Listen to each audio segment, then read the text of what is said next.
قوم کی نظروں سے دور کسی سپاہی کی بہادری کا تذکرہ ہو رہا تھا۔ سلطان صلاح الدین ایوبی کا ایک سالار کھانے کے بعد کی محفل میں کسی معرکے کی باتیں کر رہا تھا۔ ایک سپاہی کی بہادری کا ذکر آ گیا۔ سلطان ایوبی نے کہا، لیکن تاریخ میں نام آئے گا تو وہ آپ کا اور میرا ہوگا۔ تاریخ لکھنے والوں کی یہ بے انصافی ہے کہ وہ بادشاہوں، سلطانوں اور سالاروں سے نیچے کسی کی طرف آنکھ اٹھا کر بھی نہیں دیکھتے۔ فتح اور شکست اللہ کے ہاتھ میں ہے، لیکن فتح کا سہرا ہمیشہ سپاہیوں کے سر ہوتا ہے۔ ہمارے چھاپہ مار جانباز دشمن کے پاس جا کر ان کے دوست بن جائیں تو ہم ان کا کیا بگاڑ سکتے ہیں؟ معرکوں میں سپاہی لڑنے کے بجائے اپنی جان کی فکر زیادہ کریں تو آپ فتح کس طرح حاصل کر سکتے ہیں؟ حق یہ ہے کہ تاریخ میں ہمارے ان سپاہیوں کا ذکر ضرور آئے جو اکیلے اکیلے 10 کا مقابلہ کرتے ہیں اور اپنے پرچم کو سرنگوں نہیں ہونے دیتے۔ یہ سپاہی جب کبھی ہاریں گے تو میری اور آپ کی نالائقی کی وجہ سے ہاریں گے، یا انہیں وہ غدار اور ایمان فروش شکست دیں گے جو ہماری صفوں میں موجود ہیں۔ خدا نے ہمیں کس گناہ کی سزا دی ہے؟ ہم میں غدار پیدا کر دیے ہیں۔ محفل میں کسی نے جھنجھلا کر کہا، میں عالم نہیں کہ اس سوال کا جواب دے سکوں۔ سلطان ایوبی نے کہا، شاید خدائے ذوالجلال نے غداروں کی صورت میں ہم پر یہ خطرہ مستقل طور پر سوار کر دیا ہے کہ ہم ہر لمحہ چوکس اور چوکنے رہیں اور ایک کے بعد دوسری فتح حاصل کرتے کرتے مغرور نہ ہو جائیں۔ خدا کی باتیں خدا ہی جانے۔ میں ڈرتا ہوں کہ ایمان فروشی کسی دور میں اسلام کے وقار کو لے ڈوبے گی۔ آپ صلیبیوں کے اس عزم سے بے خبر تو نہیں کہ ان کی جنگ آپ کے نہیں، اسلام کے خلاف ہے۔ وہ کہتے ہیں کہ جب تک صلیب زندہ ہے، چاند ستارے کے پرچم کے خلاف برسر پیکار رہے گی۔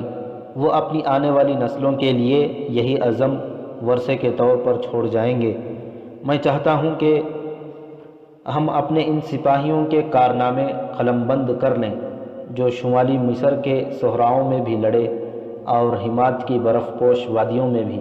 ان چھاپہ ماروں کے بھی تذکرے قلم بند کر لیں جو دشمن کی صفوں کے عقب میں چلے جاتے ہیں اور اتنی تباہی مچاتے ہیں جو پوری فوج بھی نہیں مچا سکتی۔ ان میں سے کتنے زندہ واپس آتے ہیں؟ 10 میں سے 1، وہ بھی زخمی۔ ہاں سلطان محترم، سالار نے کہا، یہ ایک قیمتی ورثہ ہے جو ہم آنے والی نسلوں کے لیے چھوڑیں گے تو یہ شجاعت کی روایات سے زندہ رہتی ہے۔ تم شاید نہیں جانتے کہ ہمارے بعض سپاہی ملک سے دور، قوم کی نظروں سے دور ایسی جنگ لڑتے ہیں جن کا انہیں ہماری طرف سے حکم ہی نہیں ملتا۔ سلطان ایوبی نے کہا، ان لوگوں پر اپنے مذہب کے وقار کا جنون سوار ہوتا ہے۔ ان کی اپنی کوئی زندگی نہیں ہوتی، کوئی ذات نہیں ہوتی۔ وہ دشمن کے قبضے میں ہوتے ہیں تو بھی سرکش اور آزاد رہتے ہیں۔ قوم کو جب فتح حاصل ہوتی ہے تو قوم ان سے ناواقف رہتی ہے۔ جو پردوں کے پیچھے عجیب و غریب طریقوں سے جنگ لڑتے اور قوم کا نام روشن کرتے ہیں۔ اس دور کی غیر مطبوعہ تحریروں میں ایسے ہی چند ایک سپاہیوں کا ذکر ملتا ہے جن کا ذکر سلطان ایوبی کر رہا تھا۔ ایک کا نام عمر درویش تھا۔ وہ سوڈانی مسلمان تھا۔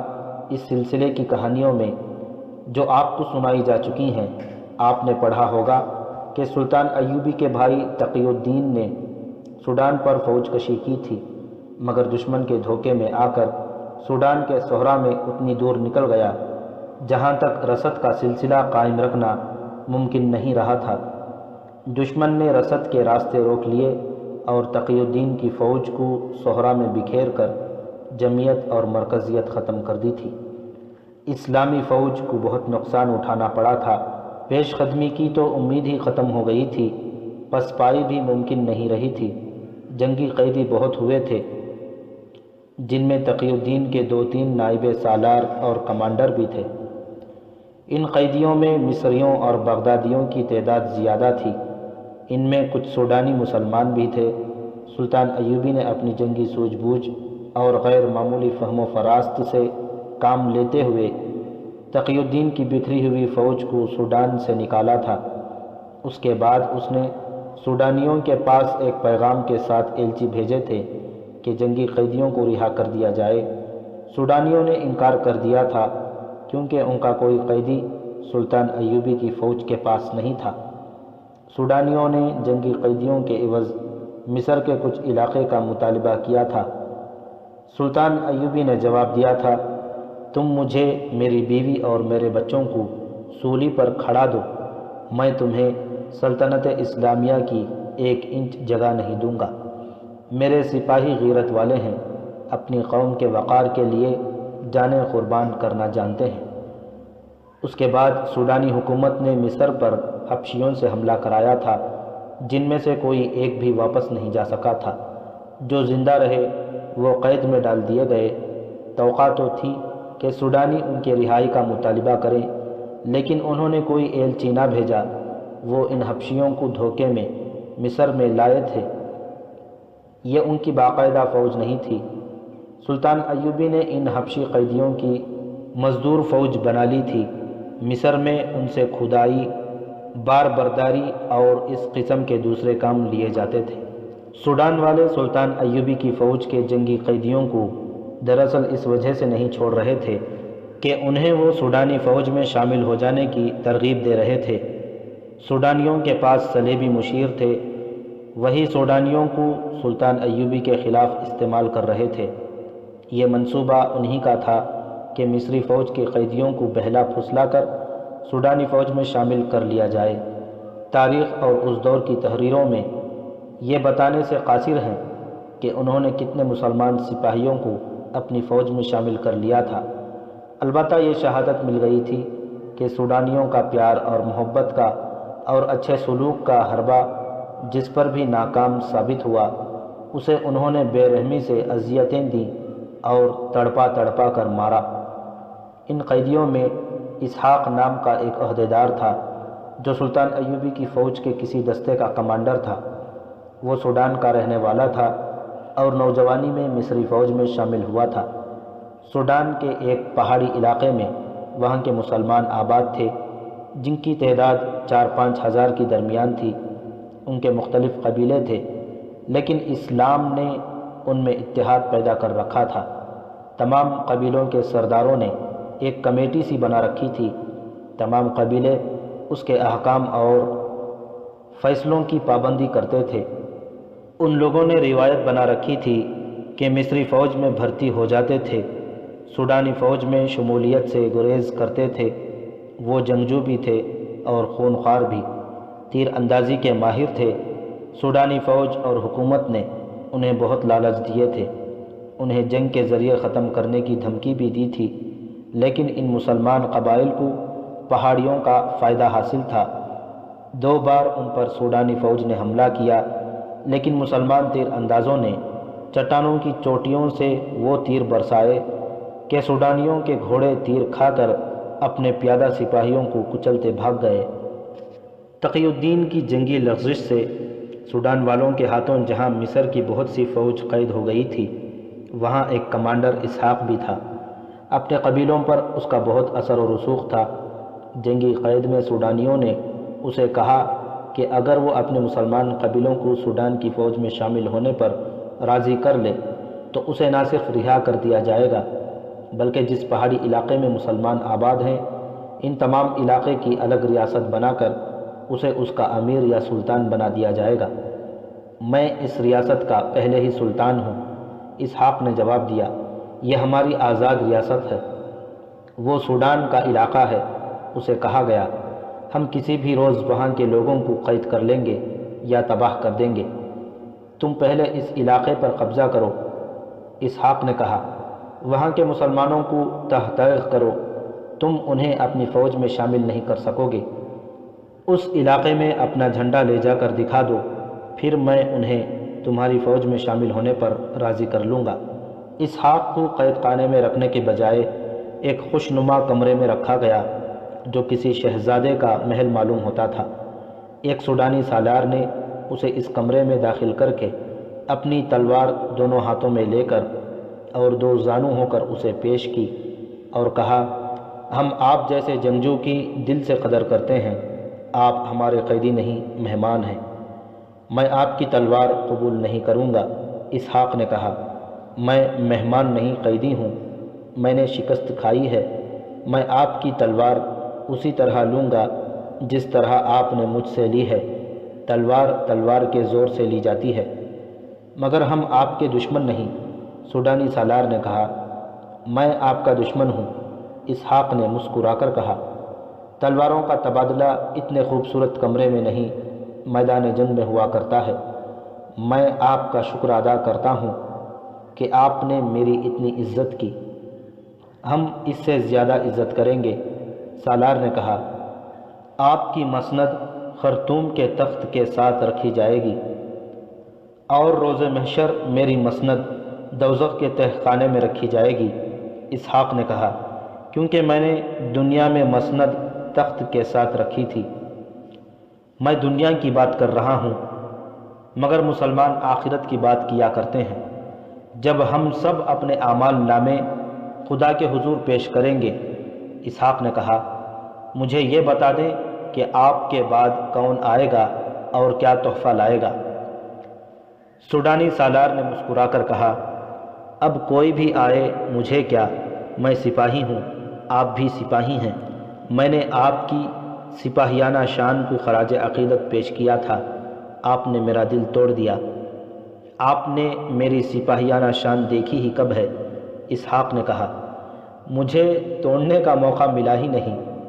میرا دستہ صحرا کے ایک ایسے حصے میں جا پھنسا جہاں پانی کی بوند نظر نہیں آتی تھی۔ 3-4 دنوں میں صحرا نے میرے پیادوں، سواروں اور گھوڑوں کو ہڈیوں میں بدل دیا۔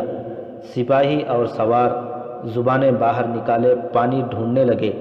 آپ کے ایک دستے نے حملہ کر دیا اور ہم پکڑے گئے۔ ہمیں صحرا نے شکست دی ہے۔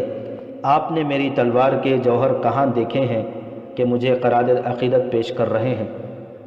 مجھے بتایا گیا ہے کہ آپ بہادر ہیں۔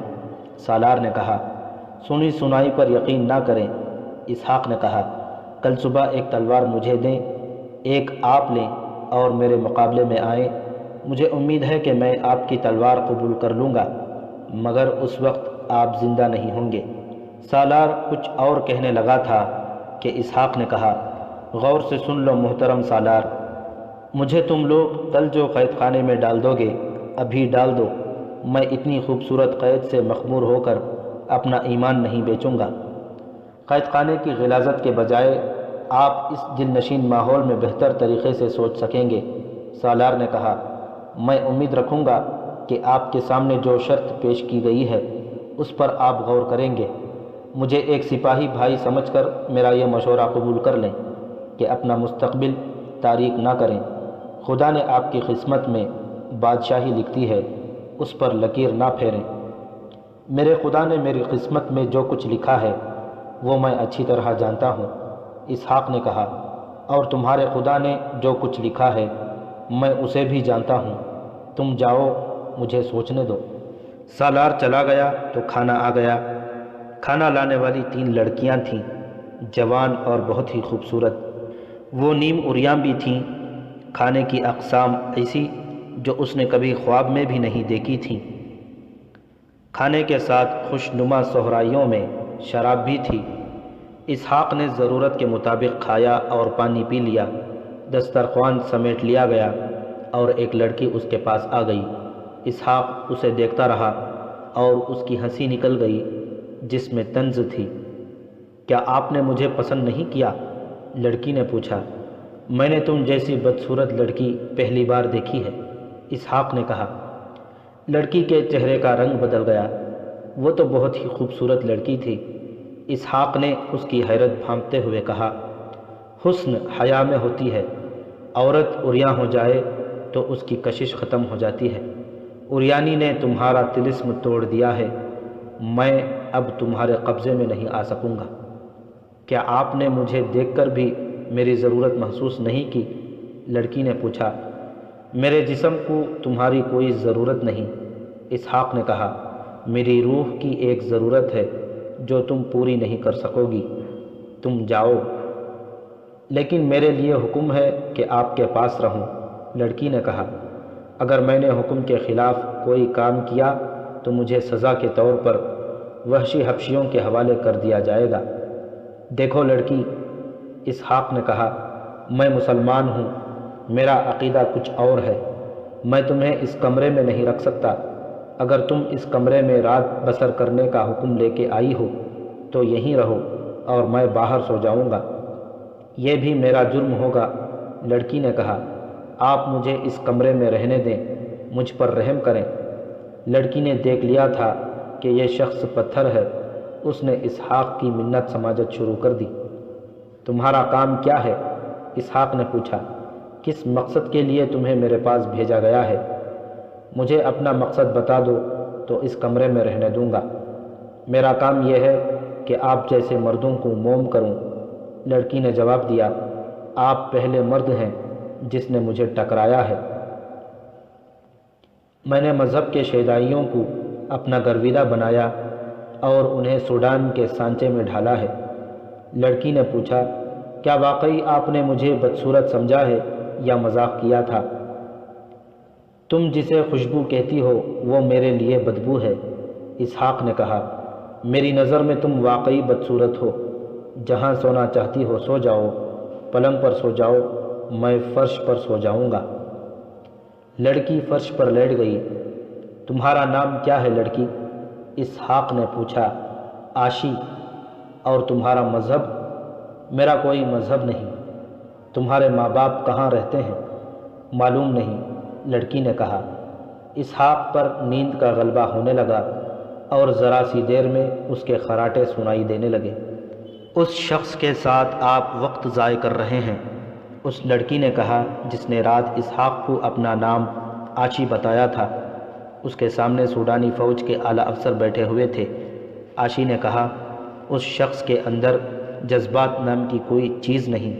آپ جانتے ہیں کہ میں نے کیسے کیسے پتھر موم کیے ہیں، مگر اس جیسا کوئی نہیں دیکھا۔ معلوم ہوتا ہے تم نے کوئی کوتاہی کی ہے، ایک افسر نے کہا۔ لڑکی نے پوری تفصیل سنائی کہ اس نے اسحاق کو کیسے کیسے طریقوں سے اپنے جال میں پھانسنے کی کوشش کی، مگر وہ ہنس پڑتا تھا یا اسے خاموشی سے دیکھتا رہتا تھا، ذرا دیر بعد سو جاتا تھا۔ 4-5 دن سوڈانی حکام اسحاق کو اپنے بات پر لانے کی کوشش کرتے رہے۔ راتوں کو اس پر بڑے بڑے حسین طلسم طاری کرنے کے جتن کیے گئے، مگر اسحاق نے بات یہیں پر ختم کی کہ میں مصر کی فوج کے ایک دستے کا کمانڈر ہوں، مسلمان ہوں اور قیدی ہوں۔ آخر اسے محل سے نکال کر قید خانے میں لے گئے اور ایک تنگ سی کوٹری میں بند کر دیا۔ سلاخوں والے دروازے پر قفل چڑھایا گیا۔ کوٹری میں ایسی بدبو تھی کہ دماغ پھٹا جاتا تھا۔ رات کا وقت تھا۔ ایک سپاہی دیا لے آیا جو اس نے سلاخوں میں سے اسحاق کو دے دیا۔ اسحاق نے دیا فرش پر رکھا تو اسے کوٹری میں ایک لاش پڑی نظر آئی جو خراب ہو رہی تھی۔ لاش کا منہ کھلا ہوا اور آنکھیں بھی کھلی ہوئی تھیں۔ لاش سوج گئی تھی۔ اسحاق نے قید خانے کے سپاہی کو آواز دے کر بلایا اور پوچھا، یہ کس کی لاش ہے؟ تمہارا ہی کوئی دوست ہوگا، سپاہی نے جواب دیا۔ کوئی مصری تھا، جنگ میں پکڑا گیا تھا، اسے بہت اذیتیں دی گئی تھیں، 5-6 دن ہوئے کوٹری میں مر گیا۔ لاش یہاں کیوں پڑی ہے؟ اسحاق نے پوچھا۔ تمہارے لیے، سپاہی نے تنزیہ کہا۔ اسے اٹھا لیا تو تم اکیلے رہ جاؤ گے۔ سپاہی ہنستا ہوا چلا گیا۔ اسحاق نے دیا اوپر کر کے لاش کو دیکھنا شروع کر دیا۔ کپڑوں سے اس نے پہچان لیا کہ مصری فوج کا آدمی تھا۔ اسحاق نے کوٹری میں جو بدبو محسوس کی تھی وہ غائب ہو گئی۔ اس نے سوجی ہوئی لاش کے چہرے پر ہاتھ پھیرا اور کہا، تمہارا جسم گل جائے گا، روح تازہ رہے گی۔ تم نے خدا کی راہ میں جان دی ہے، تم مجھ سے بہتر ہو، تم زندہ ہو، زندہ رہو گے۔ سپاہی ٹھیک کہہ گیا ہے، تم نہ ہوتے تو میں اکیلا رہ جاتا۔ وہ بہت دیر اس کے ساتھ باتیں کرتا رہا اور لاش کے پاس لیٹ گیا۔ اس کی آنکھ لگ گئی۔ صبح اسے جگایا گیا۔ اس نے دیکھا کہ وہی سوڈانی سالار کھڑا تھا جس نے اسے تلوار پیش کی تھی۔ سالار نے کہا، کسی چیز کی ضرورت ہو تو حاضر کروں؟ میں نے تمہارے لہجے کو پہچان لیا ہے۔ اسحاق نے کہا، میں ہارا ہوا ہوں، تم مجھے طعنہ دے سکتے ہو۔ اگر تم واقعی میری کوئی ضرورت پوری کرنا چاہتے ہو تو میدان جنگ سے تمہیں مصر کے پرچم بھی ملے ہوں گے۔ ایک پرچم لا دو، میں اس لاش پر ڈالنا چاہتا ہوں۔ سالار نے قہقہا لگا کر کہا، کیا تمہارے پرچم کو ہم نے سینے سے لگا رکھا ہوگا؟ ہم نے مصر کے کسی جھنڈے کو ہاتھ لگانا بھی گوارا نہیں کیا۔ اس نے سپاہی سے کہا، اسے باہر نکالو اور نیچے لے چلو، لاش یہیں رہنے دو۔ اسحاق کو قید خانے کے تہخانے میں لے گئے۔ وہاں ایسی بدبو تھی جیسے بے شمار لاشیں پڑی ہوں۔ سوڈانی سالار آگے آگے تھا۔ ایک جگہ 6-7 مصری الٹے لٹکے ہوئے تھے اور ان کے بازوؤں کے ساتھ وزن بندھا ہوا تھا۔ آگے ایک آدمی کو بہت بڑی سلیب کے ساتھ اس طرح لٹکایا ہوا تھا کہ اس کی ہتھیلیوں میں ایک ایک کیل گڑا ہوا تھا، خون ٹپک رہا تھا۔ ایک جگہ ایک چوڑا اور بہت بڑا پہیا تھا، اس پر ایک آدمی پیٹھ کے بل اس طرح بندھا ہوا تھا کہ ٹخنوں سے زنجیریں بندھی ہوئی تھیں جو فرش میں ٹھونکی گئی تھیں۔ بازو اوپر کر کے پہیے کے ساتھ بندھے تھے۔ ایک آدمی پہیے کو ذرا سا چلاتا تو اس آدمی کے بازو اور ٹانگیں اوپر سے اور نیچے کو کھینچی جاتی تھیں۔ وہ درد سے چیختا تھا۔ اسحاق کو تہخانے میں گھما پھرا کر دکھایا گیا کہ یہاں کیسی کیسی اذیتیں دی جا رہی ہیں۔ جگہ جگہ خون تھا۔ بعض قیدی قے کرتے تھے اور چند ایک بے ہوش پڑے تھے۔ اذیت کا ہر ایک طریقہ دکھا کر سوڈانی سالار نے اسحاق سے پوچھا، آپ کو جو طریقہ پسند ہو وہ بتا دیں، ہم آپ کو وہاں لے چلتے ہیں۔ اگر آپ اس کے بغیر ہی ہماری بات مان جائیں تو آپ کا ہی بھلا ہوگا۔ جہاں جی چاہے لے چلو، قوم سے غداری نہیں کروں گا۔ اسحاق نے کہا، میں ایک بار پھر بتا دیتا ہوں کہ ہم تم سے کیا کروانا چاہتے ہیں۔ سالار نے کہا، تمہیں کہا گیا تھا کہ تمام مسلمان قبیلوں کو سوڈانی فوج میں لے آؤ، اس کے عوض تمہیں رہا بھی کیا جائے گا اور مسلمان قبیلوں کے علاقے کا امیر بنا دیا جائے گا۔ اب تم اپنا یہ حق کھو بیٹھے ہو۔ اب ہماری شرط یہی ہے، مگر تمہیں یہ انعام دیا جائے گا کہ کوئی اذیت نہیں دی جائے گی اور تمہیں سوڈانی فوج میں اچھا عہدہ دیا جائے گا۔ عہدے کے بجائے مجھے کسی بھی اذیت میں ڈال دو۔ اسحاق نے کہا۔ اسے اس طرح الٹا لٹکایا گیا کہ ٹخنوں سے زنجیریں ڈال کر چھت سے باندھ دیا گیا۔ سالاروں نے سپاہیوں سے کہا، شام تک اسے یہیں رہنے دو، شام کے وقت اسے لاش والی کوٹھری میں پھینک دینا۔ مجھے امید ہے کہ اس کا دماغ صاف ہو جائے گا۔ شام تک وہ بے ہوش ہو چکا تھا۔ ہوش میں آیا تو وہ لاش کے پاس پڑا تھا۔ ایک کونے میں تھوڑا سا پانی اور کچھ کھانا رکھا تھا۔ اس نے پانی پیا اور کھانا کھا لیا۔ اس نے لاش سے کہا، میں تمہاری روح کے ساتھ دھوکہ نہیں کروں گا، میں جلدی تمہارے پاس آ رہا ہوں۔ باتیں کرتے کرتے اس کی آنکھ لگ گئی۔ آدھی رات کے وقت اسے پھر جگا لیا گیا اور پہیے کے ساتھ باندھ دیا گیا۔ سوڈانی سالار موجود تھا۔ اس نے کہا، ہزاروں مسلمان ہمارے ساتھ ہیں، تم شاید پاگل ہو گئے ہو، تم اسلام کے لیے قربانی دے رہے ہو، لیکن صلاح الدین ایوبی اپنی بادشاہی کو آدھی دنیا پر پھیلانے کے لیے تم جیسے پاگلوں کو مروا رہا ہے۔ وہ بدبخت شراب بھی پیتا ہے اور اس نے پریوں جیسی لڑکیوں سے حرم بھر رکھا ہے، اور تم ہو کہ اس کے نام پر مرتے ہو۔ سالار محترم، اسحاق نے کہا، میں تمہیں اپنے مذہب کے امیر اور سلطان کے خلاف جھوٹ بولنے سے روک نہیں سکتا، اور تم مجھے اپنے عقیدے پر جان قربان کرنے سے روک نہیں سکتے۔ میری قوم کے کسی بھی قبیلے کا کوئی ایک بھی مسلمان تمہاری فوج میں شامل نہیں ہوگا۔ مسلمان کے خلاف تلوار نہیں اٹھائے گا۔ تم شاید نہیں جانتے کہ عرب میں مسلمان کا خون بہا رہا ہے۔ سوڈانی سالار نے کہا، صلیبی فلسطین میں بیٹھے تماشا دیکھ رہے ہیں۔ تمام امیروں اور مسلمان حکمرانوں نے صلاح الدین کے خلاف بغاوت کر دی ہے۔ انہوں نے کر دی ہوگی۔ اسحاق نے کہا، میں نہیں کروں گا۔ جنہوں نے بغاوت کی ہے وہ اس دنیا میں بھی سزا بھگتیں گے۔ اگلے جہان میں بھی تم اپنا وقت ضائع نہ کرو، میرے ساتھ جو سلوک کرنا چاہو کرو، اور کسی دوسرے سوڈانی مسلمان کو پکڑ لو، شاید وہ تمہارا کام کر دے۔ ہمیں بتایا گیا ہے کہ تم صرف اشارہ کر دو تو تمام مسلمان ہمارے ساتھ ہوں گے۔ سالار نے کہا، ہم تم سے یہ کام مفت نہیں کروانا چاہتے، تمہاری قسمت بدل دیں گے۔ میں آخری بار کہتا ہوں کہ اپنی قوم کو بیچوں گا نہیں۔ اسحاق نے کہا، وہ پہیے کے ساتھ بندھا ہوا تھا، نیچے ٹخنے فرش کے ساتھ، اوپر کلائیاں پہیے کے ساتھ، 3-4 حبشی اس لمبے کھمبے کے ساتھ کھڑے تھے جسے دھکیلنے سے پہیہ حرکت میں آتا تھا۔ سوڈانی سالار نے اشارہ کیا تو حبشیوں نے کھمبے کو ایک قدم ڈھکیلا، رہٹ کی طرح پہیہ چلا۔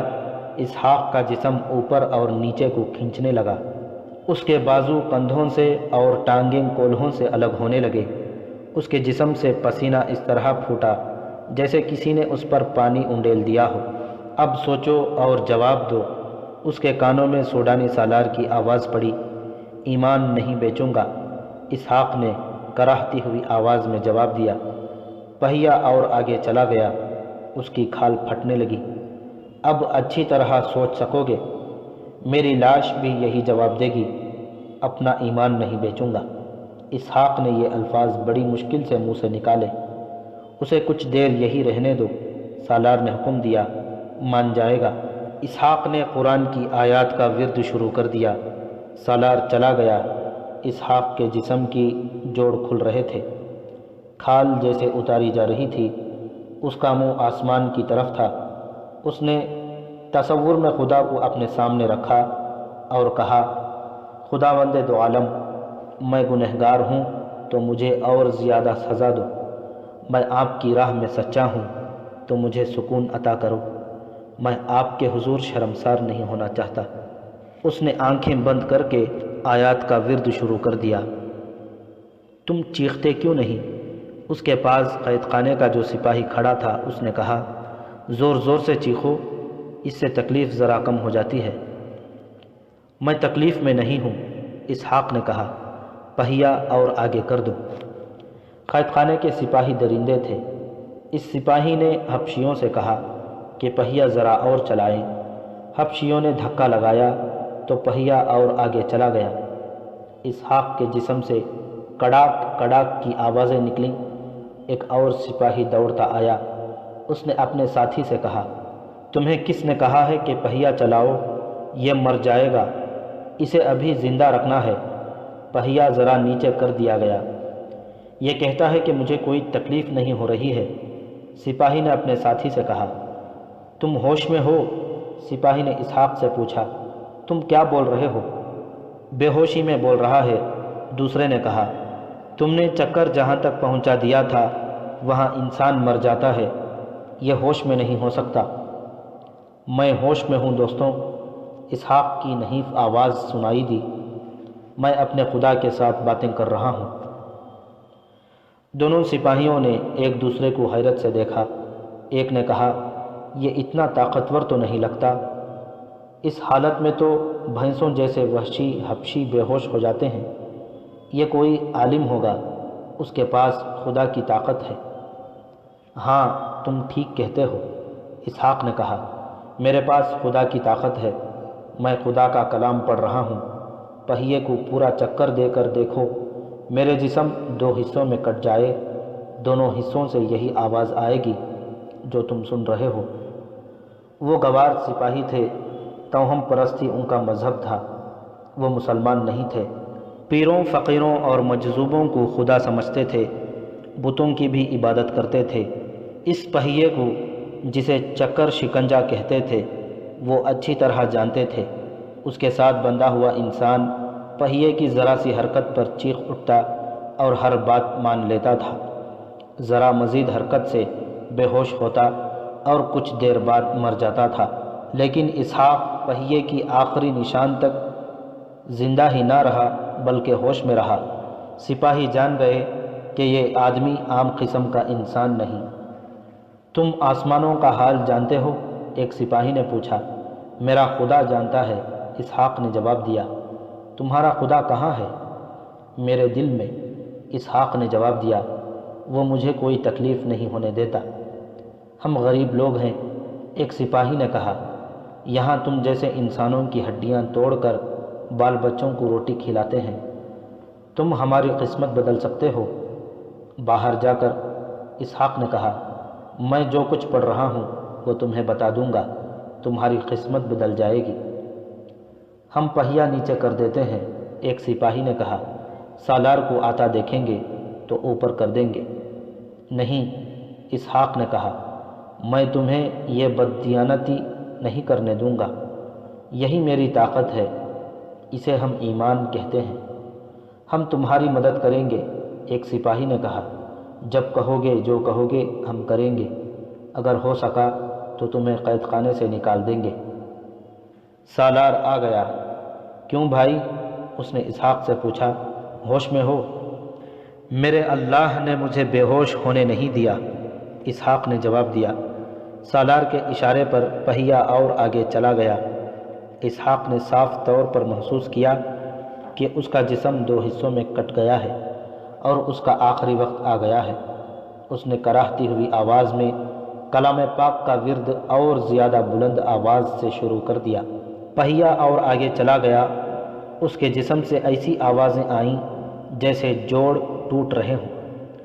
خوش نہ ہو کہ ہم تمہیں جان سے مار دیں گے، سوڈانی سالار نے کہا، تم زندہ رہو گے اور تمہارے ساتھ ہر روز یہی سلوک ہوگا۔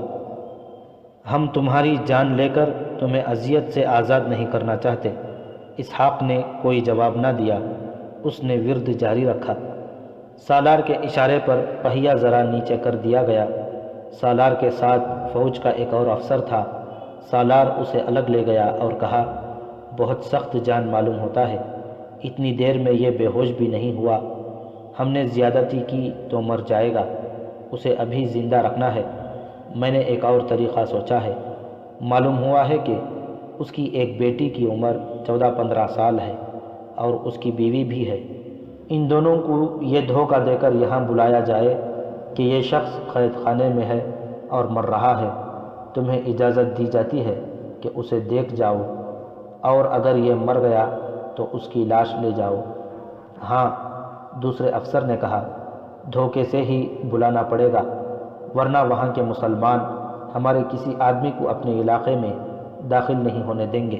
ان دونوں کو بلا کر اس کے سامنے ننگا کر کے کھڑا کر دیں گے۔ سالار نے کہا، پھر اسے کہیں گے کہ ہماری شرط مان لو، ورنہ تمہاری کمسن بیٹی اور بیوی کو تمہارے سامنے بے آبرو کیا جائے گا۔ دونوں سپاہی جو سالار کی غیر حاضری میں اسحاق کے ساتھ باتیں کرتے رہتے تھے، قریب کھڑے سن رہے تھے۔ سالار نے انہی میں سے ایک کو بھیج کر فوج کے کمانڈر کو بلایا، اسے اسحاق کے گاؤں کا راستہ بتا کر پیغام دیا اور یہ بھی بڑی اچھی طرح سمجھا دیا کہ مقصد کیا ہے۔ اسے کہا گیا کہ وہ مسلمانوں کے ساتھ بہت ہی احترام سے بات کرے اور صلاح الدین ایوبی کی تعریفیں بھی کرے، ورنہ مسلمان اسے زندہ نہیں نکلنے دیں گے۔ کمانڈر اسی وقت روانہ ہو گیا۔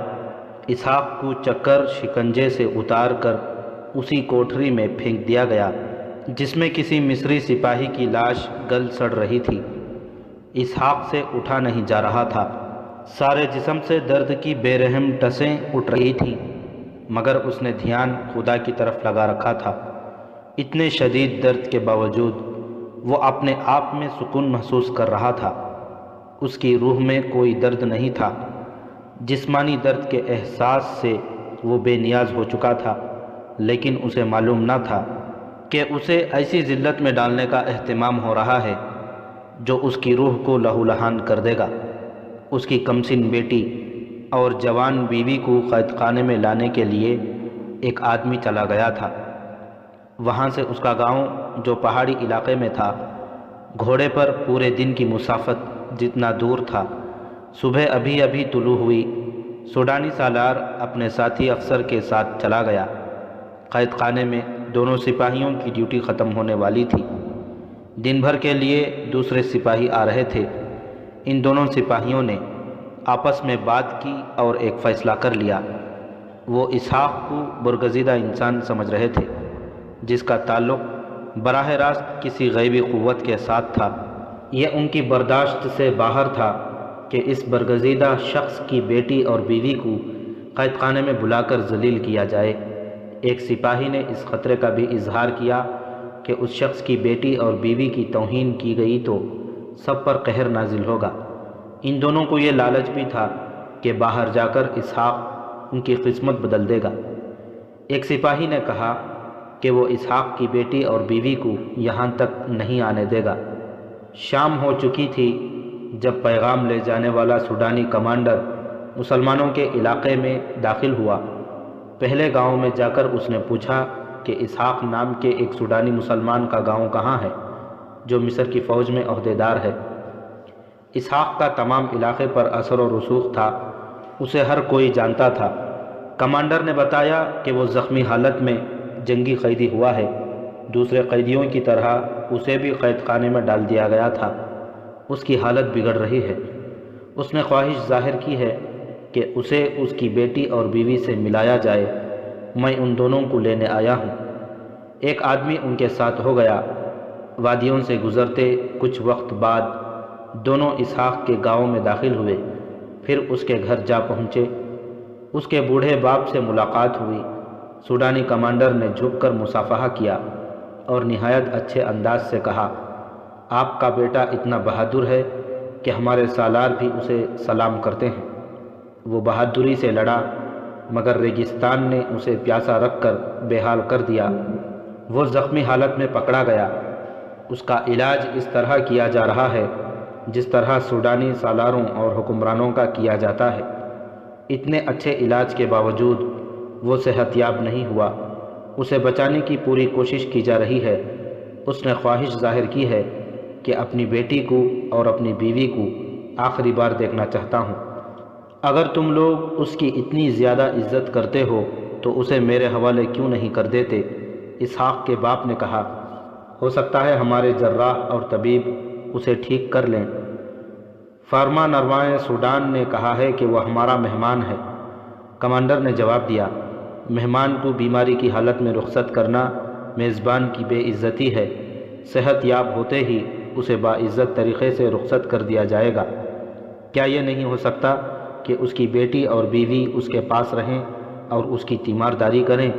بوڑھے باپ نے پوچھا، اگر یہ دونوں وہاں رہنا چاہیں تو انہیں عزت سے رکھا جائے گا۔ کمانڈر نے کہا، ہمارے ہاں بہادروں کی عزت کی جاتی ہے۔ ہمارے مذہب الگ ہیں لیکن ہم اور آپ سوڈانی ہیں، ہم زمین کا احترام کرتے ہیں۔ اگر اسحاق صلاح الدین ایوبی کا سپاہی ہے تو کوئی فرق نہیں پڑتا، ہم بھائی ہیں۔ صلاح الدین ایوبی کو ہم بہت بڑا جنگجو مانتے ہیں، اس نے صلیبیوں کو گھٹنوں بٹھا دیا ہے۔ پھر تم اسے دشمن کیوں سمجھتے ہو؟ بوڑھے نے پوچھا، تم صلیبیوں کو دوست کیوں سمجھتے ہو؟ محترم بزرگ، کمانڈر نے کہا، اگر میں باتیں کرنے بیٹھ گیا تو یہ میرے فرض میں کوتاہی ہوگی۔ مجھے آپ کی بچی اور آپ کی بہو کو صبح سے پہلے آپ کے بیٹے تک پہنچانا ہے۔ آپ کے بیٹے کی خواہش کی تکمیل ہمارا فرض ہے۔ کیا آپ کی بیٹی اور بہو میرے ساتھ ابھی چلنے کو تیار ہیں؟ پردے کے پیچھے سے ایک نسوانی آواز آئی، ہم تیار ہیں۔ کوئی مرد ساتھ نہیں جا سکتا؟ بوڑھے نے پوچھا، میں بھی تو اپنے بیٹے کو دیکھنا چاہتا ہوں۔ سفر لمبا ہے، کمانڈر نے کہا، آپ اتنی لمبی گھوڑ سواری برداشت نہیں کر سکیں گے۔ مجھے جو حکم ملا ہے وہ بیٹی اور بیوی کو لانے کا ہے۔ قید خانے کا سپاہی ڈیوٹی سے فارغ ہو کر گھر گیا۔ بہت جلدی میں اس نے کپڑے بدلے، سر کو اس طرح ڈھانپا کہ چہرہ بھی چھپ گیا۔ اس نے گھوڑے کے لیے چارہ اور پانی گھوڑے کے ساتھ باندھا اور کسی کو بتائے بغیر کہ کہاں جا رہا ہے روانہ ہو گیا۔ اس نے وہ راستہ معلوم کر لیا تھا جو اسحاق کے گاؤں کو جاتا تھا۔ سالار جب پیغام لے جانے والے کمانڈر کو راستہ سمجھا رہا تھا، وہ سپاہی پاس کھڑا سن رہا تھا۔ اس کی دل میں عقیدت تھی۔ آبادی سے نکل کر اس نے گھوڑے کو ایڑ لگا دی۔ کمانڈر اس سے بہت پہلے نکل گیا تھا، اس لیے یہ ممکن نہیں تھا کہ وہ اس سے پہلے اسحاق کے گھر پہنچ جاتا۔ سورج بہت اوپر آ چکا تھا۔ اسحاق کے باپ کے پاس 2 گھوڑے تھے۔ اس نے دونوں تیار کیے اسحاق کی بیٹی اور بیوی جلدی میں تیار ہو کر سوار ہو گئیں۔ گاؤں کے کچھ اور لوگ بھی وہاں آ گئے تھے۔ سب سوڈانی کمانڈر کی باتوں میں آ گئے اور انہوں نے اسحاق کی بیٹی اور بیوی کو کمانڈر کے ساتھ رخصت کر دیا۔ رات کا سفر تھا، راستے میں کہیں رکنا نہیں تھا۔ دونوں مستورات کے دلوں میں اسحاق کے متعلق جو جذبات تھے ان سے ان کی نیند اڑ گئی۔ ان کے لیے گھوڑے کی سواری کوئی نئی یا مشکل بات نہیں تھی۔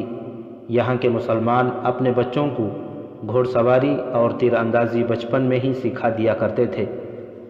تینوں گھوڑے پہاڑی علاقے سے نکل گئے۔ کمانڈر خوش تھا کہ اس نے کامیابی سے دونوں مستورات کو جال میں پھانس لیا تھا۔ اسحاق اس کوٹھری میں بیٹھا تھا جس میں گلی سڑی لاش پڑی تھی۔ یہ لاش اسے پریشان کرنے کے لیے وہاں رکھی گئی تھی، لیکن اسحاق نے اپنے آپ کو جسمانی احساسات سے بیگانہ کر دیا تھا۔ وہ لاش کے ساتھ اس طرح باتیں کرتا تھا جیسے وہ زندہ ہو۔ اسے بدبو کا ذرہ بھی احساس نہیں تھا۔ وہ اب جسم نہیں روح بن گیا تھا۔ سارا دن اسے کوٹھری سے باہر نہ نکالا گیا۔ شام کے بعد بھی اسے کسی نے نہ چھیڑا۔ وہ حیران بھی ہوا کہ اسے کیوں آرام دیا جا رہا ہے۔ شاید سوڈانی سالار اس سے مایوس ہو گیا تھا۔ کمانڈر دونوں مستورات کے ساتھ پہاڑی علاقے سے نکل کر صحرا میں جا رہا تھا۔ وہ ان دونوں کو اسحاق کی بہت اچھی اچھی باتیں سنا رہا تھا۔ دونوں پوری دلچسپی سے سن رہی تھیں۔ سوڈانی سالار اپنے ساتھی سے کہہ رہا تھا، اپنی بیٹی اور بیوی کی بے عزتی کون برداشت کر سکتا ہے؟ مجھے امید ہے کہ کمانڈر ان دونوں کو لے آئے گا۔ میں اسحاق سے کہوں گا کہ جب تک تم مسلمان قبیلوں کو سوڈانی فوج میں شامل کر کے سوڈان کا وفادار نہیں بنا دیتے، تمہاری بیٹی اور بیوی کو آزاد نہیں کیا جائے گا۔ صبح تک ہمارے کمانڈر کو آ جانا چاہیے، سالار کے ساتھی نے کہا۔ ہو سکتا ہے ذرا پہلے آ جائے، سالار نے کہا۔ آدمی ہوشیار ہے۔ قید خانے کا جو سپاہی کمانڈر کے پیچھے روانہ ہوا تھا ریتیلے ٹیلوں کے علاقے میں سے گزر رہا تھا۔ اس نے آدھے سے زیادہ راستہ طے کر لیا تھا۔ اس رات چاند نہیں تھا۔ صحرا کی فضا رات کو شفاف ہو جاتی ہے۔ ستاروں کی روشنی بھی مسافروں کو راستہ دکھا دیتی ہے۔ سپاہی کو رات کی خاموشی میں کسی کی باتیں سنائی دیں۔ بولنے والا اسی کی طرف آ رہا تھا۔ ٹیلے گونج پیدا کر رہے تھے۔ سپاہی ایک ٹیلے کی اوٹ میں رک گیا۔ باتیں بلند ہوتی گئیں اور گھوڑوں کے پاس کی آہٹیں بھی سنائی دینے لگیں۔ تھوڑی سی دیر بعد سپاہی نے ٹیلے کی اوٹ سے 3 گھوڑے گزرتے دیکھے۔ اس نے تلوار نکال لی۔ اس وقت بھی کمانڈر اسحاق کی باتیں کر رہا تھا۔ سپاہی کو یقین ہو گیا کہ یہ کمانڈر ہے اور اس کے ساتھ اسحاق کی بیٹی اور بیوی ہے۔ اس نے گھوڑا باہر نکالا اور ان کے پیچھے گیا۔ اس کے گھوڑے کے قدموں کی آواز نے کمانڈر کو چونکا دیا۔ وہ تلوار سونت کر پیچھے کو مڑا، لیکن سپاہی گھوڑے کو ایڑ لگا چکا تھا۔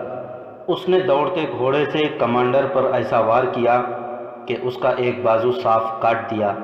گھوڑا روک کر وہ پیچھے مڑا۔ کمانڈر لڑنے کی حالت میں نہیں تھا۔ اس نے رحم کے لیے پکارا، لیکن سپاہی نے اس کی گردن پر وار کر کے اسے گھوڑے سے لڑکا دیا۔ دونوں مستورات سن ہو گئیں۔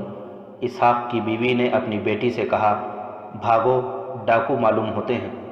انہوں نے گھوڑے موڑے۔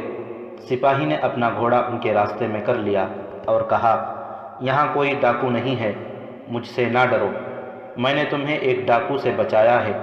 میرے ساتھ اپنے گاؤں چلو۔ میں تمہیں اپنے ساتھ نہیں لے جا رہا، تمہارے ساتھ چل رہا ہوں۔ میں اکیلا ہوں۔ وہ دونوں حیران و پریشان تھیں کہ یہ معاملہ کیا ہے۔ سپاہی نے کمانڈر کے گھوڑے کی لگام اپنے گھوڑے کی زین کے ساتھ باندھ دی اور گھوڑے کو بھی ساتھ لے چلا۔ راستے میں اس نے دونوں کو بتایا کہ اسحاق قید خانے میں بند ہے۔ اسے کہا جا رہا ہے کہ وہ مسلمان قبیلوں کو سوڈانی فوج میں شامل کر دے۔ اسحاق نہیں مان رہا۔ سپاہی نے ان دونوں کو یہ نہ بتایا کہ اسحاق کے ساتھ کیا سلوک ہو رہا ہے۔ اس نے کہا کہ تم دونوں کو اس کے سامنے عریانی کی حالت میں کھڑا کر کے اور تم دونوں کی بے عزتی کی دھمکی دے کر اسحاق کو اپنی بات پر لانے کے لیے بلایا گیا ہے۔ یہ آدمی جسے میں نے قتل کیا ہے تم دونوں کو اسی نیت سے لے جانے آیا تھا، میں اس کے پیچھے چل پڑا۔ میں نے اپنا فرض ادا کر دیا ہے۔ تم کون ہو؟ اسحاق کی بیوی نے پوچھا۔ مسلمان ہو؟ میں قید خانے کا سپاہی ہوں، اس نے جواب دیا۔ میں مسلمان نہیں ہوں۔ پھر تمہیں ہمارے ساتھ کیسے ہمدردی پیدا ہو گئی؟ میں نے سنا تھا کہ مسلمانوں کے پیغمبر ہوتے ہیں۔ سپاہی نے کہا، تمہارا خاوند پیغمبر معلوم ہوتا ہے۔ اسحاق کی بیوی نے اس سے پوچھا کہ وہ اس کے خاوند کو کیوں پیغمبر سمجھتا ہے۔ سپاہی نے اصل بات نہ سنائی اور کہا، اب تو میں اسے سچا پیغمبر سمجھتا ہوں۔ وہ قید خانے میں قید ہے، مسلمان ہے، میں مسلمان نہیں ہوں۔ اسے معلوم ہی نہیں کہ اس کی بیٹی اور بیوی کو بے عزت کرنے کا انتظام کر دیا ہے۔ میرے دل میں خیال آ گیا کہ میں تم دونوں کی عزت کی حفاظت کروں گا۔ میں نے ایسا کام کیا ہے جو میری ہمت سے باہر تھا۔ یہ اسی کی غیبی قوت ہے، میں اسے پیغمبر سمجھتا ہوں۔ سحر کے وقت اسحاق کے گھر کے سامنے 4 گھوڑے رکے۔ دروازے پر دستک ہوئی۔ اسحاق کا باپ اسحاق کی بیوی اور بیٹی کو ان کے ساتھ ایک اور آدمی کو دیکھ کر بہت حیران ہوا۔ اندر جا کر سپاہی نے اسے تمام حالات اور واقعات سنا دیے، لیکن اسے بھی نہ بتایا کہ اسحاق کے ساتھ قید خانے میں کیا سلوک ہو رہا ہے۔ اسحاق کے باپ نے اسی وقت اپنے قبیلے کے لوگوں کو اطلاع دے دی۔ لوگ جمع ہو گئے۔ سپاہی نے انہیں بتایا کہ اسحاق کو اس شرط پر رہائی دینے کا وعدہ کیا جا رہا ہے کہ وہ تمام مسلمانوں کو سوڈان کی فوج میں شامل کر دے اور تمام مسلمان سوڈان کے وفادار ہو جائیں۔ سپاہیوں نے بتایا کہ اسحاق کہتا ہے کہ مجھے جان سے مار دو، میں اپنی قوم کے ساتھ غداری نہیں کروں گا۔ تمام لوگ بھڑک اٹھے، سوڈان کو بھلا برا کہنے لگے۔ کسی نے کہا، یہاں صلاح الدین ایوبی آئے گا، یہ خدا کی زمین ہے، ہم قید خانے پر حملہ کر کے اسحاق کو رہا کرائیں گے۔ ایک آدمی نے کہا، تمہارے لیے یہ کام آسان نہیں۔ سپاہی نے کہا، تہ خانے میں سے تم کسی کو نہیں نکال سکتے، تم قید خانے کے سپاہی ہو۔ اسحاق کے باپ نے کہا، تم ہماری مدد کر سکتے ہو، میں غریب اور ادنا سپاہی ہوں۔ اس نے کہا، میں آپ کے بیٹے کو پیغمبر سمجھتا ہوں، میں نے اسے کہا تھا کہ میری قسمت بدل دو، اس نے کہا تھا کہ باہر آ کر بدل دوں گا۔ جوں جوں وقت گزرتا جا رہا ہے میں اس کا مرید ہوتا جا رہا ہوں۔ یہ سب لوگ اس پر جانے قربان کرنے پر تیار ہیں۔ کیا میری زندگی بھی ایسی ہو سکتی ہے جیسی تمہاری ہے؟ مسلمان ہو جاؤ اور یہیں رہو۔ اسحاق کے باپ نے اسے کہا، ہم لوگ جنت میں رہتے ہیں، یہاں پانی کے چشمے ہیں اور ہرے بھرے درخت ہیں، یہاں کی زمین اتنا اناج دیتی ہے کہ جو کاشتکاری نہیں کرتا وہ بھی بھوکا نہیں رہتا۔ یہ ہمارے اللہ کی شان ہے، تم ہمارے پاس آ جاؤ اور اپنی قسمت بدل لو، ہم لوگ آزاد ہیں۔ یہ پہاڑیاں ہمارا قلعہ ہیں جو ہمارے اللہ نے ہمارے لیے بنایا ہے۔ سپاہی نے وہیں رہنے کا فیصلہ کر لیا۔ اسحاق کے باپ نے اسے حلقہ بگوش اسلام کر کے اپنے پاس رکھ لیا۔ صبح طلوع ہو چکی تھی۔ سوڈانی سالار بے تابی سے کمانڈر کا انتظار کر رہا تھا، مگر اس کا کہیں نام و نشان نہ تھا۔ سورج اوپر اٹھتا گیا اور سالار بے چین ہوتا گیا۔ وہ سمجھا کہ کمانڈر راستہ بھول گیا ہوگا۔ اس نے ایک اور عہدیدار کو بلایا اور اسے وہی باتیں بتا کر جو اس نے پہلے کمانڈر کو بتائی تھیں روانہ کر دیا۔ اسحاق کوٹری میں بند رہا۔ یہ دن بھی کوٹری میں گزر گیا۔ اس کی کوٹری میں پڑی ہوئی لاش پھٹنے لگی تھی۔ قید خانے کے سنتری جو انسانوں کے جسم توڑنے اور تہ خانے کی بدبو کے عادی تھے، وہ بھی اسحاق کی کوٹری کے قریب آنے سے گریز کرنے لگے۔ بڑی ہی بری بدبو تھی۔ ایک سنتری نے ناک پر ہاتھ رکھ کر اسحاق سے پوچھا، اوئے مردود، تم اس بدبو کو کس طرح برداشت کر رہے ہو؟ یہ لوگ جو کچھ تم سے منوانا چاہتے ہیں مان جاؤ اور یہاں سے رہائی لو، اس مردار کی بدبو سے پاگل ہو جاؤ گے۔ مجھے کوئی بدبو محسوس نہیں ہو رہی، اسحاق نے کہا، یہ مردار نہیں شہید ہے، میں رات کو اس کے ساتھ لگ کر سوتا ہوں۔ تم پاگل ہو چکے ہو، سنتری نے کہا، لاش کی بدبو کا یہی اثر ہوتا ہے۔ اسحاق کے چہرے پر مسکراہٹ آ گئی اور اس نے لاش کے پاس بیٹھ کر قرآن کی ایک آیت کا ورد شروع کر دیا۔ یہ رات بھی گزر گئی۔ صبح کے دھندلکے میں جس دوسرے کمانڈر کو سالار نے بھیجا تھا واپس آ گیا۔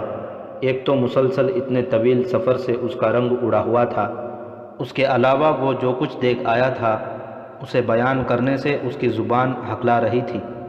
اس نے سالار کو بتایا کہ راستے میں کچھ علاقہ ریتیلی ٹیلوں اور گھاٹیوں کا ہے۔ ایک جگہ گدھ مردار کھا رہے تھے۔ اس نے ایک جگہ تلوار پڑی دیکھی، جوتے اور کپڑے بھی دیکھے۔ اس نے گدھوں کو اڑایا تو پتہ چلا کہ وہ کسی انسان کو کھا رہے تھے۔ چہرہ بھی خراب ہو چکا تھا۔ اسے جو چیزیں مثلاً خنجر، چمڑے کا کمر بند وغیرہ ملیں وہ اٹھا کر لے گیا۔ اسے یقین ہو گیا کہ یہ سوڈانی کمانڈر کی لاش تھی۔ اس نے آگے جا کر زمین دیکھی، گھوڑوں کے پاؤں کے نشان تھے۔ یہ کمانڈر پہاڑی علاقے تک گیا، گھوڑوں کے نشان وہاں تک گئے تھے۔ کچھ کہا نہیں جا سکتا تھا کہ کمانڈر مستورات کو ساتھ لایا تھا یا نہیں، اور اسے کس نے قتل کیا ہے۔ سوڈانی سالار نے کہا کہ معلوم ہو جائے گا۔ مسلمانوں کے اس علاقے میں سوڈانیوں نے جاسوس چھوڑ رکھے تھے جو انہی مسلمانوں میں سے تھے۔ ان جاسوسوں کا وہاں اور کوئی بس نہیں چلتا تھا، صرف مخبری کرتے تھے۔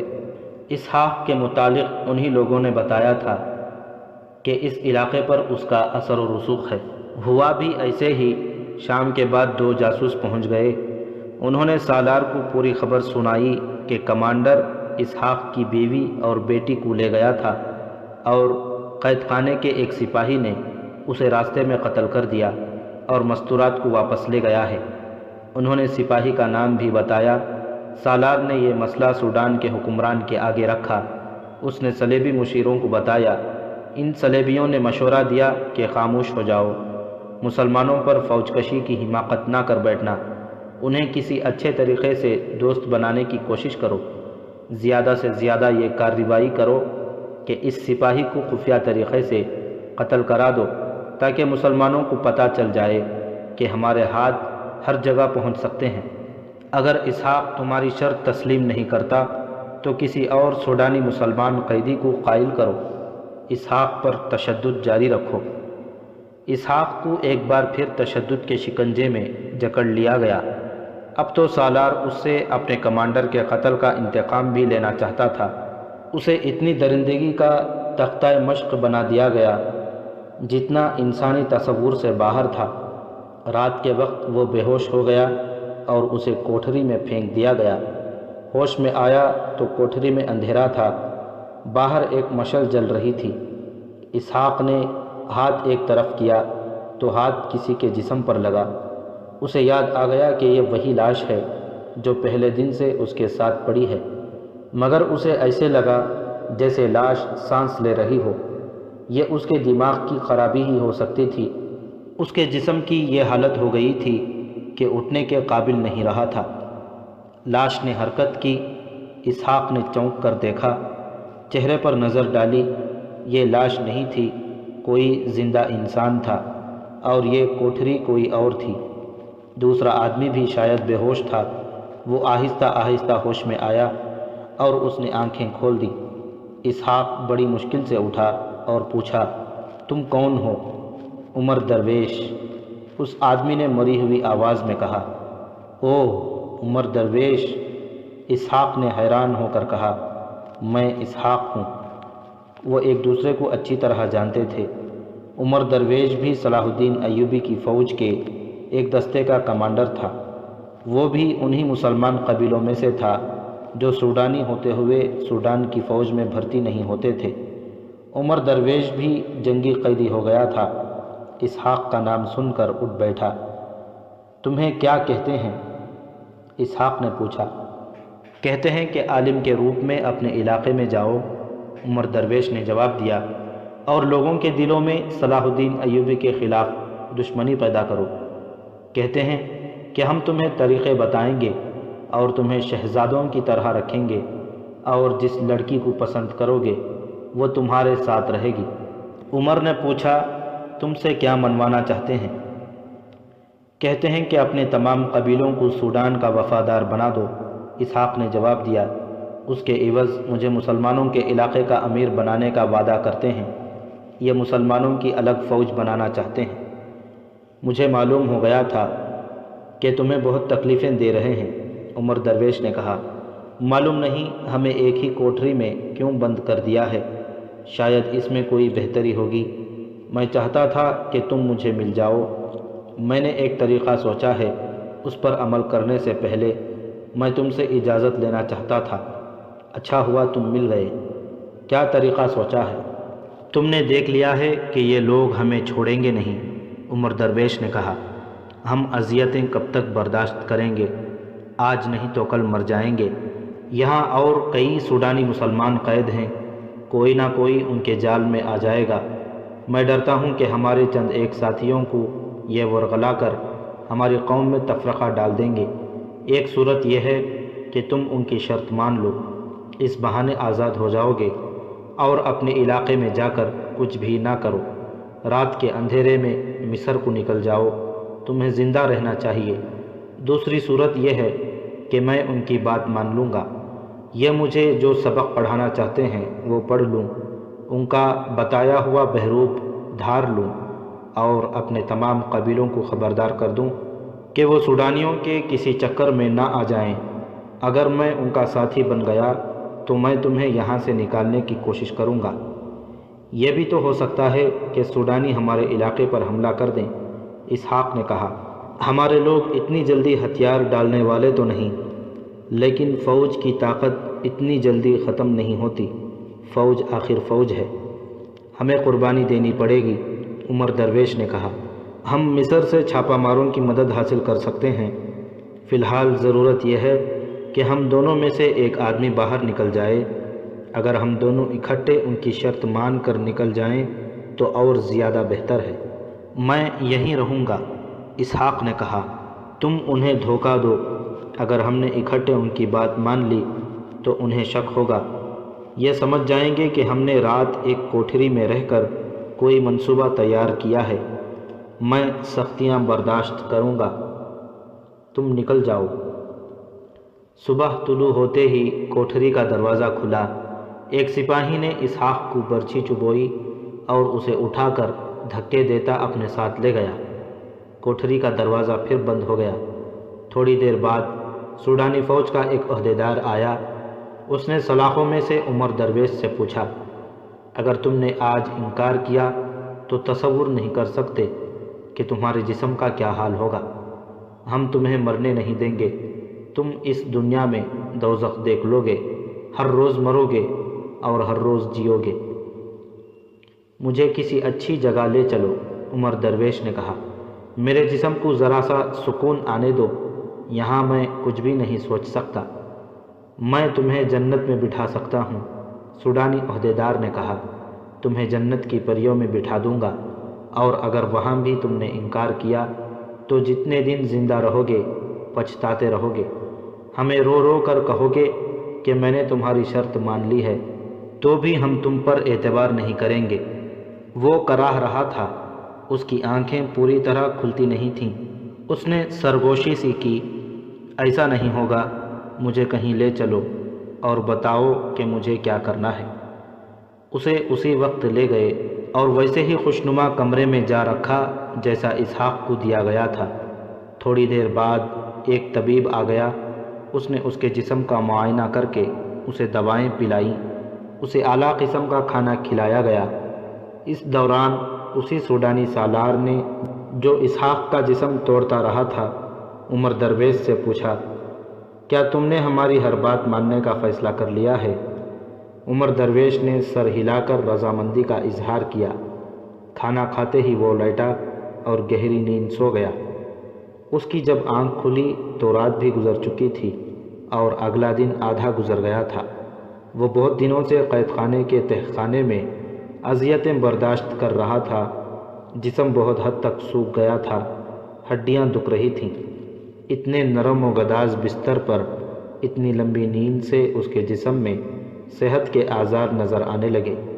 اسے دوائیاں دی گئیں اور اسے بادشاہوں والا کھانا کھلایا گیا تھا۔ اس کی آنکھ کھلی تو اس کے سامنے ایک لڑکی کھڑی مسکرا رہی تھی۔ وہ بہت ہی خوبصورت لڑکی تھی، اس کے بال ریشمی تھے اور کھلے ہوئے، اس کے کندھے، بازو اور سینے کا کچھ حصہ عریان تھا۔ عمر درویش فوجی تھا، جنگلوں میں پیدا ہوا اور فوج میں اس کی عمر میدان جنگ میں گزر رہی تھی۔ اس لڑکی کو اس نے خواب سمجھا، لیکن لڑکی نے آگے ہو کر اس کے سر پر ہاتھ پھیرا تو اسے یقین آیا کہ یہ خواب نہیں۔ لڑکی باہر چلی گئی اور طبیب کو بلا لائی۔ طبیب نے اسے دیکھا اور دوائی پلا کر چلا گیا۔ فوراً بعد 2 صلیبی آ گئے۔ وہ سوڈانی زبان روانی سے بولتے تھے، تخریب کاری کے ماہر معلوم ہوتے تھے۔ انہوں نے عمر درویش کو اس مہم کے لیے تیار کرنا شروع کر دیا کہ وہ اپنے علاقے میں جا کر یہ نہیں بتائے گا کہ وہ قید میں رہا ہے، بلکہ یہ بتائے گا کہ میدان جنگ میں اسے ایک بزرگ ملے تھے جنہوں نے اسے کہا تھا کہ مصری فوج کا سوڈان پر حملہ مصر کے لیے مہنگا ثابت ہوگا۔ مسلمانوں کے لیے بہتر یہ ہے کہ سوڈان کا ساتھ دیں ورنہ تباہ ہو جائیں گے۔ صلیبیوں نے اسے یہ بھی بتایا کہ وہ مجذوب عالم کے بھیس میں مسلمانوں کے دلوں میں صلاح الدین ایوبی اور مصر کی حکومت کے خلاف نفرت پیدا کرے گا۔ عمر درویش خندہ پیشانی سے رضامند ہو گیا۔ اسی وقت اس کی ٹریننگ اور ریہرسل شروع ہو گئی۔ شام کے بعد اس کے آگے لڑکیوں نے کھانا چنا۔ شراب بھی رکھی گئی جو اس نے قبول نہ کی۔ کھانے کے بعد جب لڑکیاں دسترخوان سمیٹ کر لے گئیں تو ایک اور لڑکی شب خوابی کے لباس میں آ گئی۔ اس کا جسم نیم عریاں اور چال ڈھال اشتعال انگیز تھی۔ تم کیوں آئی ہو؟ عمر درویش نے لڑکی سے پوچھا۔ آپ کے لیے، لڑکی نے جواب دیا، میں آپ کے پاس رہوں گی۔ تمہارا نام کیا ہے؟ عاشی، لڑکی نے جواب دیا اور اس کے پلنگ پر بیٹھ گئی۔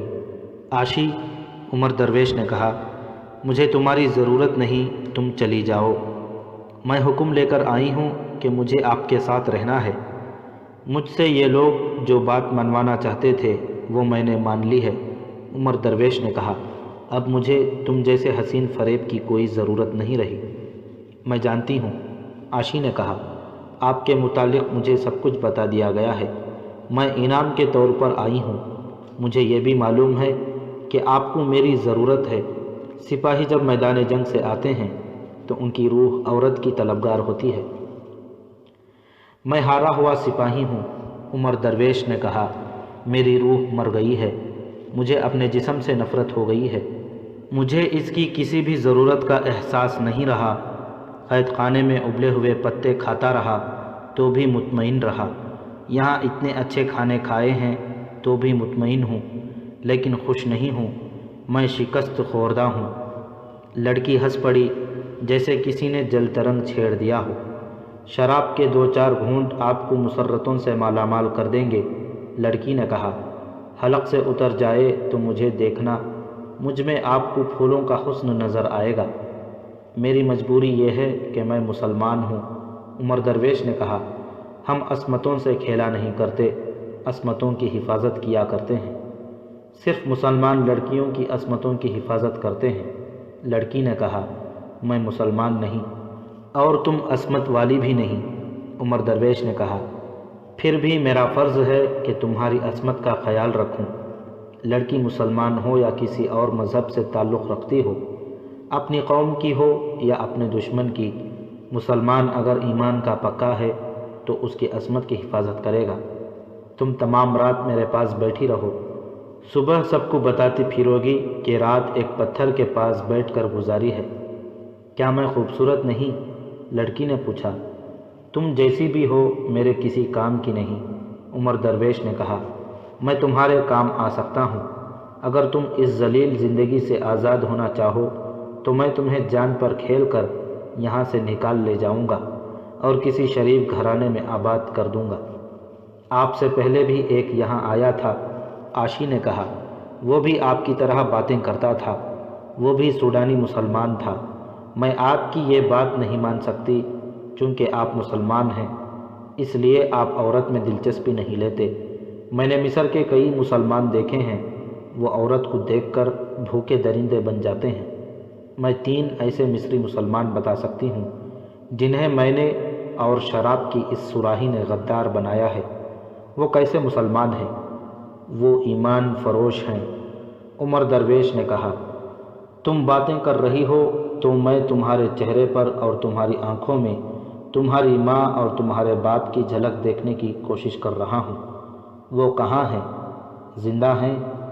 معلوم نہیں، عاشی نے کہا۔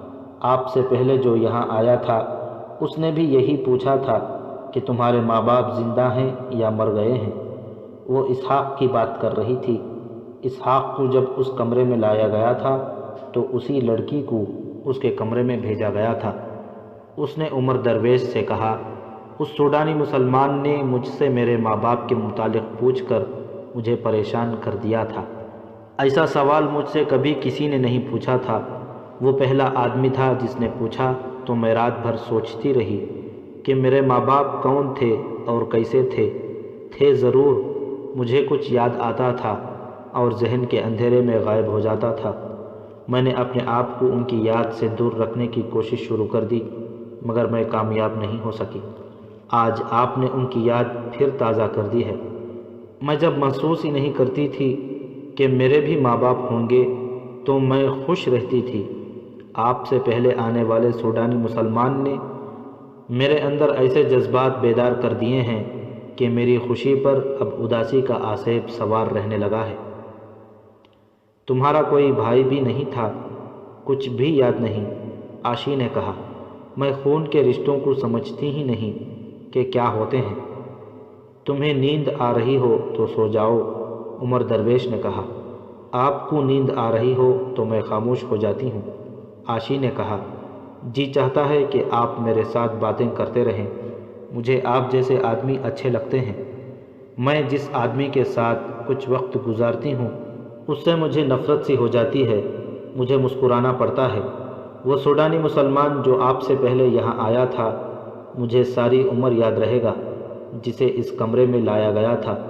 آپ دوسرے آدمی ہیں جن کی میں ہمیشہ قدر کروں گی۔ آپ نے میرے اندر روح اور جذبات کو بیدار کر دیا ہے۔ آپ مجھے شاید روح کی نظروں سے دیکھ رہے ہیں، دوسرے مجھے جسم کی بھوکی نظروں سے دیکھتے ہیں۔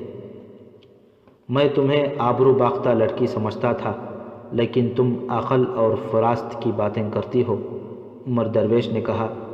میں حسین اور میٹھا زہر ہوں، عاشی نے کہا۔ پتھروں کو موم کرنے کی مجھے تربیت دی گئی ہے۔ میں کوئی سیدھی سادھی لڑکی نہیں۔ جابر حکمران کی تلوار اپنے قدموں میں رکھوا سکتی ہوں اور عالموں کے منہ پھیر سکتی ہوں مگر اپنے آپ کو وہ موم سمجھنے لگی ہوں جو ذرا سی حرارت سے پگھل جاتا ہے، کسی پتھر کو نہیں پگھلا سکتا۔ یہ میری باتوں کا اثر نہیں، عمر درویش نے کہا، یہ میرے ایمان کی حرارت ہے جس نے تمہیں پگھلا دیا ہے۔ میں نے تمہارے اندر خون کے رشتے بیدار کر دیے ہیں۔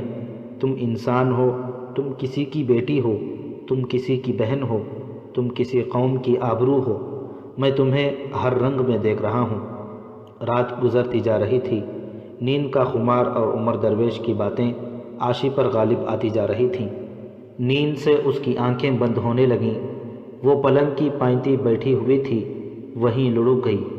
اس کی جب آنکھ کھلی تو اس نے اپنے آپ کو پلنگ پر اور عمر درویش کو فرش پر سوتے دیکھا۔ اس نے عمر درویش کو جگایا نہیں، اسے دیکھتی رہی۔ اس کے سینے میں ہلچل بپا ہو گئی۔ اس نے اپنے گالوں پر ایسے آنسوؤں کی نمی محسوس کی اور حیران ہوئی کہ اس کے جسم میں آنسو بھی ہیں۔ اس کے آنسو کبھی نہیں نکلے تھے۔ اس نے عمر درویش کے پاس دو زانو ہو کر اس کا ہاتھ اٹھایا اور آنکھوں سے لگایا۔ عمر درویش کی آنکھ کھل گئی۔ عاشی کے ہونٹوں پر مسکراہٹ نہ آئی۔ اس نے اسے یہ بھی نہ کہا کہ تمہیں فرش پر نہیں سونا چاہیے تھا۔ وہ خاموشی سے باہر نکل گئی۔ واپس آئی تو اس کے ہاتھ میں پانی تھا جس سے عمر درویش نے وضو کیا اور نماز پڑھنے لگا۔ عاشی کمرے سے چلی گئی۔